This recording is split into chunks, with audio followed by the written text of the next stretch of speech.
Welcome to Isha's Kitchen, and today we are going to make a wonderful dish called the caponata. This Sicilian caponata recipe is one of the most popular Italian recipes and it's so rich in history.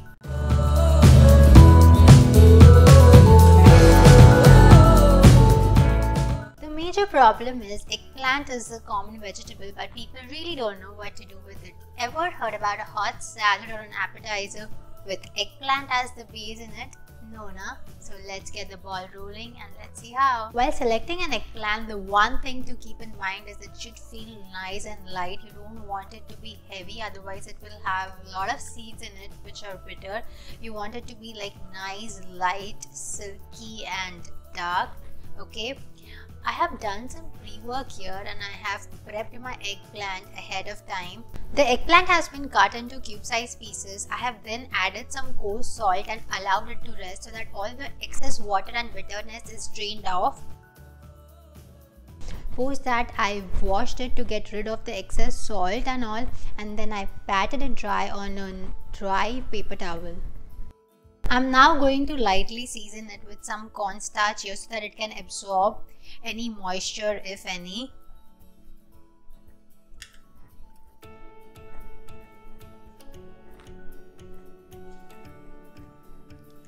I have my oil nice and hot, and now I'm going to start frying this prepped eggplant.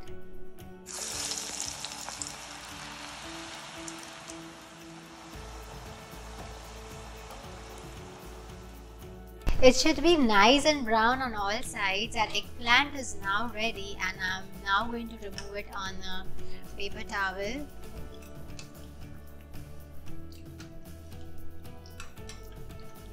Next then we'll start to saute the vegetables in a saute pan.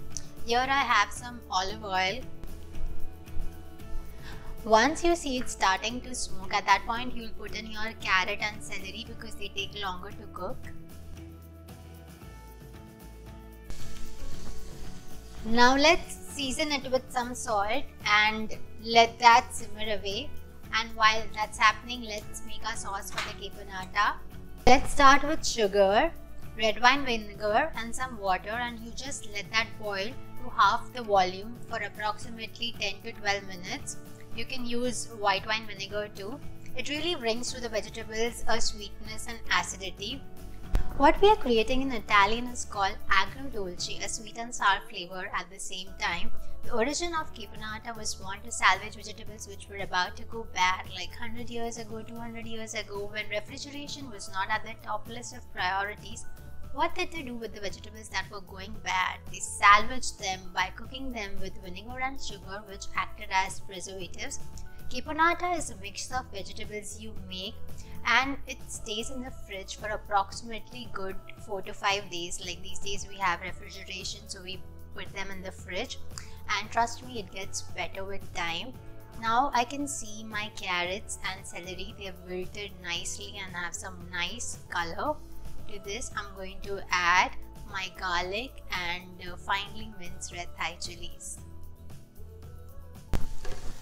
Our garlic is now nice and toasty, it smells really good, and to this I'm going to add in my capers, a little pinch. They add a nice saltiness to this dish.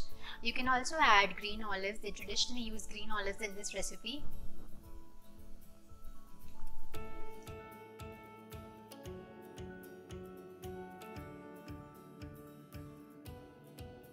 Now we will add the onions, the bell peppers and tomatoes.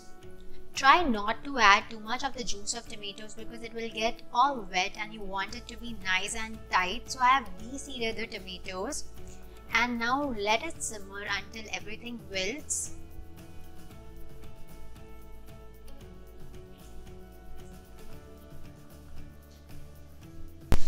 Our vegetables have now nicely wilted, and to this I'm going to add our eggplant.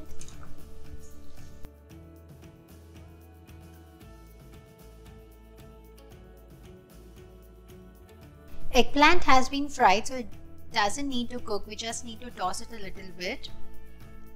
Also, we can see the mixture of vinegar and sugar is concentrated and has reduced substantially. We are now going to pour this over our vegetables. We're just wanting the vegetables to absorb all that mixture and dry out again.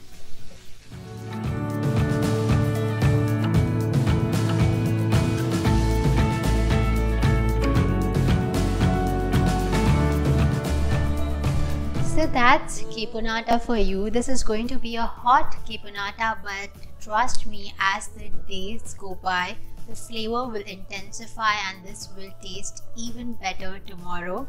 And the good news is, if you don't like it cold, you can always warm it up and eat it.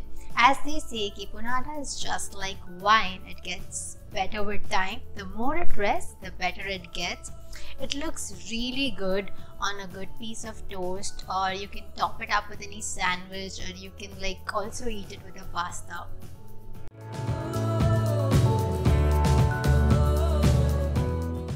Thank you for joining me on Isha's Kitchen. If you have any comments, please feel free to type in the comment section below, and also if you try this recipe, please do not forget to tag me. Until next time, this is Isha Thakur signing off. Hasta la vista. Bye bye.